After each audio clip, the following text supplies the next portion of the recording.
Assalamualaikum warahmatullahi wabarakatuh. Perkenalkan, nama saya Khairunisa Quintari. Saya mahasiswi semester 7 di Prodi Bimbingan Konseling Islam, Fakultas Dakwah dan Komunikasi, UIN Sunan Ampel Surabaya. Di sini saya akan menjelaskan tentang 10 teori dan teknik konseling. Yang pertama yaitu psikoanalisis.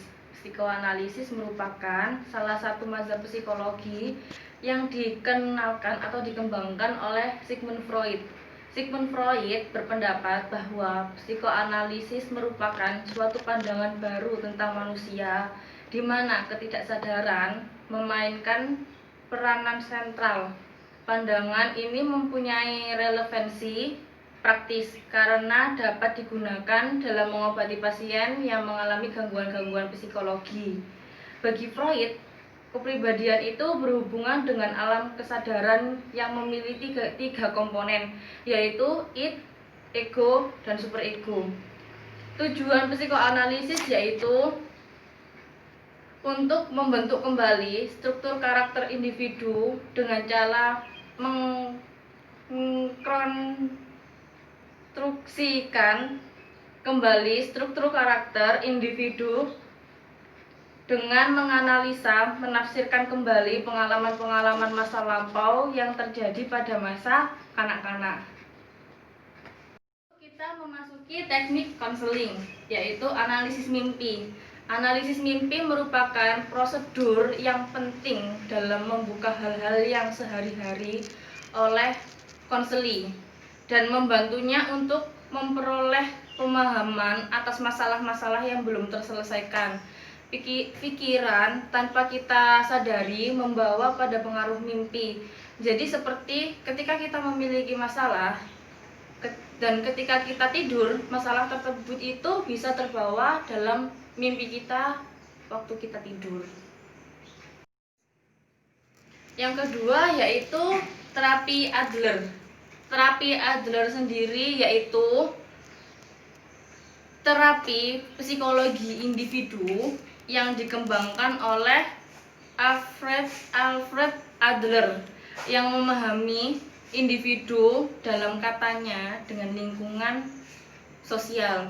Aliran psikologi individu dikenal dengan nama Adlerian Counseling. Adler mengatakan bahwa seorang tidaklah dikendalikan semata-mata untuk memenuhi kesenangannya sendiri, akan tetapi sebaliknya, seseorang dimotivasi oleh rasa tanggung jawab sosial dan kebutuhan untuk berhasil. Tujuan psikologi individual ini atau terapi Adler ini yaitu dapat mengubah konsep tentang konseli sendiri. Lalu teknik yang digunakan yaitu komparatif. Komparatif sendiri yaitu dalam teknik ini konselor melakukan perbandingan dirinya dengan konseli. Dengan empati, konselor mencoba untuk membayangkan gaya hidup dan masalah klien dalam dirinya sendiri. Atas dasar itu, konselor kemudian membantu konseli untuk memperbaiki gaya hidup dan memecahkan masalah di dalam konseli tadi. Teori eksistensial. Teori eksistensial itu bisa disebut dengan humanistik. Psikologi humanistik ini berkembang dari fenomenologi. Psikologi ini muncul sebagai reaksi atas aliran psikoanalisis dan behaviorisme. Psikologi humanistik memandang manusia sebagai eksistensi yang positif dan menentukan manusia dipandang sebagai makhluk yang unik yang memiliki cinta, kreativitas, nilai, dan makna serta pertumbuhan pribadi. Di teori eksistensial ini atau humanistik ini memiliki 4 prinsip dalam aliran. Yang pertama yaitu memahami manusia sebagai suatu totalitas. Yang kedua yaitu metode yang digunakan adalah life history. Yang ketiga yaitu mengetahui pentingnya personal freedom dan responsibility dalam proses pengambilan keputusan yang berlangsung sepanjang hidup. Yang keempat yaitu melalui mind atau pikiran. Manusia mengekspresikan keunikannya atau kemampuannya sebagai individu terwujud dalam aspek kognitif, willing, dan judgmental. Teori eksistensial ini atau humanistik ini memiliki dua tujuan, yaitu yang pertama mengoptimalkan kesadaran individu akan keberadaannya dan menerima keadaan menurutnya yang apa adanya dirinya. Yang kedua yaitu memperbaiki dan mengubah sikap, persepsi, cara berpikir, keyakinan, serta pandangan-pandangan individu yang unik, yang tidak atau kurang sesuai dengan dirinya, agar individu dapat mengembangkan diri dan meningkatkan self actualization-nya sendiri.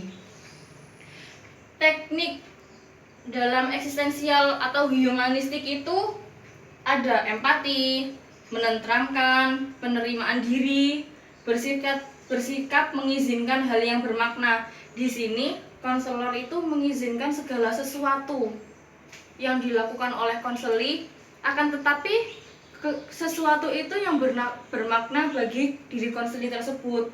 Lalu refleksi ini ketika konseli bercerita tentang dirinya atau histori dirinya, konselor itu memiliki refleksi atau pemantulan, oh begitu ya ceritanya. Jadi kayak responnya itu baik kepada konseli tadi. Pernyataan terbatas ini bermaksud agar konseli itu lebih menceritakan tentang dirinya. Jadi konselor itu hanya mempertanyakan hal-hal yang emang belum jelas aja. Tetapi dalam di sini itu yang lebih banyak bercerita atau mengungkapkan itu kliennya sendiri. Rasa hormat di sini itu konselor meskipun dia menghadapi konseli dia itu tetap memiliki rasa hormat bahwa dia itu ingin diselesaikan atau dia butuh teman cerita. Jadi tidak semena-mena bahwa dia itu bersalah atau kayak gimana dan sebagainya. Lalu memahami dan memberi dorongan agar ketika seseorang atau konseli itu memiliki masalah, dia itu satu, membutuhkan teman cerita. Yang kedua, selain membutuhkan teman cerita, dia itu membutuhkan solusi. Selain membutuhkan solusi, dia itu juga ketika dia memiliki solusi atau tahu solusinya itu kayak gimana, dia itu butuh dorongan untuk melakukan hal yang lebih baik lagi. Teori yang keempat yaitu person center. Person center ini teori konseling yang dikembangkan oleh Rogers pada tahun 1940. Person centers ini memandang klien sebagai partner dan perlu adanya keserasian pengalaman baik pada klien maupun pada konselornya, dan keduanya perlu mengemukakan pengalaman pada suatu hubungan konseling yang berlangsung. Tujuan dari person center ini yaitu yang pertama, memberi kesempatan dan kebebasan klien untuk mengekspresikan perasaannya. Yang kedua yaitu membantu individu untuk sanggup berdiri sendiri, jadi sanggup mandiri. Yang ketiga yaitu membantu individu dalam mengadakan perubahan atau pertumbuhan pada dirinya sendiri. Teknik dari person center yaitu psikoterapi non-direktif. Psikoterapi non-direktif ini pendekatan yang menekankan pencapaian pada pemahaman atas dirinya sendiri dan situasi. Terapi yang kelima yaitu Gestalt. Gestalt itu terapi eksistensial yang berlandaskan premis bahwa individu harus menemukan caranya sendiri dalam hidup dan menerima tanggung jawab pribadi jika individu ingin mencapai kedewasaannya. Tujuan dari terapi Gestalt ini yaitu untuk meraih kesadaran terhadap apa yang dialami oleh klien dan kemudian klien bertanggung jawab terhadap apa yang dirasakan, dipikir, dan dikerjakan oleh dirinya sendiri. Teknik konseling pada Gestalt yaitu berkeliling. Berkeliling itu klien diminta oleh konselor untuk berkeliling ke anggota-anggota kelompok konseling yang lain dan sharing apa yang dirasakan dari setiap anggota itu tadi. supaya dengan maksud konseling itu tadi memiliki rasa berani untuk mengajak bertumbuh dan berkembang antar dirinya dan antar konseling yang lainnya gitu. Teori konseling yang keenam yaitu behavior. Behavior adalah suatu pandangan ilmiah tentang tingkah laku manusia. Manusia pada dasarnya itu dibentuk dan ditentukan oleh lingkungan sosial dan budayanya. Pendirian ini diperkuat dengan komitmen terhadap pencapaian atau pencarian pola tingkah laku yang dapat diamati. Tujuan dari terapi behavior yaitu menciptakan kondisi baru bagi proses belajar dengan alasan segenap tingkah laku adalah dipelajari, termasuk tingkah laku maladaptif. Teknik yang digunakan dalam behavior yaitu aversi. Aversi itu teknik yang biasa digunakan dalam menangani tingkah laku yang maladaptif. Tingkah laku ini melibatkan pengasosiasian tingkah laku, stimulus yang menyakitkan sampai yang tidak diinginkan muncul, seperti hukuman. Itu tidak diinginkan oleh klien itu sendiri. Teori konseling yang ketujuh yaitu kognitif behavior terapi. Kognitif behavior terapi ini yaitu hasil karya ahli psikologi ternama yaitu Aaron Temkinbeck. CBT merupakan psikoterapi yang menggabungkan antara terapi perilaku dan terapi kognitif yang didasarkan pada asumsi bahwa perilaku manusia secara bersamaan dipengaruhi oleh pikiran. Tujuan dari kognitif behavior terapi sendiri yaitu untuk mengajak klien untuk menentang pikiran dan emosi yang salah pada dirinya sendiri atau pada keyakinannya mereka. Teknik yang digunakan kognitif behavior terapi yaitu in vivo exposure. In vivo exposure yaitu teknik yang mengatasi situasi yang menyebabkan masalah dengan memasuki situasi tersebut. Jadi dengan ini konseling itu mengajak atau menyuruh jadi teknik ini itu konselor mengajak atau menyuruh konseli untuk memasuki apa yang situasi yang mereka tidak diinginkan. Ketika dia seumpama memiliki masalah yang berat dan dia itu ingin lari terus. Ketika dia lari terus, dia tidak akan mengatasi atau masalah itu tidak akan terselesaikan. Dengan begini, teknik in vivo exposure itu mengajak klien untuk dia itu terjun langsung ke masalahnya. Jadi masalahnya itu biar terselesaikan. Oh, ternyata masalah saya itu seperti ini dan solusinya itu seperti ini. Teori konseling yang ke-8 yaitu teori realitas. Teori ini dikembangkan oleh William Glasser pada tahun 1960-an.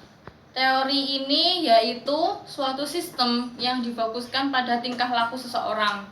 Tujuan dari teori realitas yaitu untuk membantu klien mencapai identitas yang berhasil dan mengetahui langkah-langkah apa yang dilakukan yang akan datang. Jadi ketika dirinya sekarang itu tidak tahu dirinya itu seperti apa, konselor itu mengarahkan agar klien itu memahami, oh ternyata diri saya itu seperti ini dan langkah kedepannya itu saya tuh harus seperti ini. Jadi seperti itu.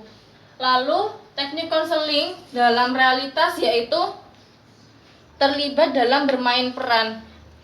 Seperti yang saya katakan tadi, konselor itu mengajak atau mengarahkan konseli untuk mengetahui dirinya sendiri. Jadi ketika konselor mengajak konseli tersebut, itu konselor juga harus ikut berperan aktif dalam dirinya konseli tadi. Yang kedua yaitu menggunakan humor. Ketika konseli itu tadi mencoba memahami dirinya sendiri, ketika dia itu merasakan sepaneng, dia itu tidak akan kok gini terus ya saya, tidak akan cepat-cepat mengetahui tentang dirinya sendiri. Jadi dengan sistem bercanda atau rileks, jadi kita itu tetap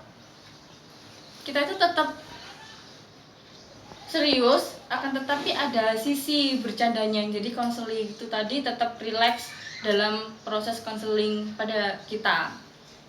Lalu yaitu melibatkan diri dengan konseli. Melibatkan diri dengan konseli itu seperti terlibat dalam bermain peran. Jadi konselor itu juga bermain aktif dalam diri konseli untuk menentukan dirinya konseli itu seperti apa dan apa yang dilangkah kedepannya oleh konseli.